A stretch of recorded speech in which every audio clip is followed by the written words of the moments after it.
Thank you sa pagbati sa akin ngayong kaarawan.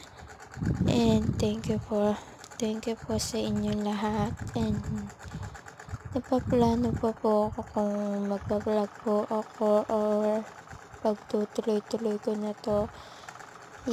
Kaya po nagplano na po ako mag-vlog. And sayang naman po yung kinikita. Charis. And thank you din po yung sumusuporta sa aking two sisters ko na si Luis Aldovino at saka si Jane Angeli Baldosa. Ayun po yung sumusuporta sa amin.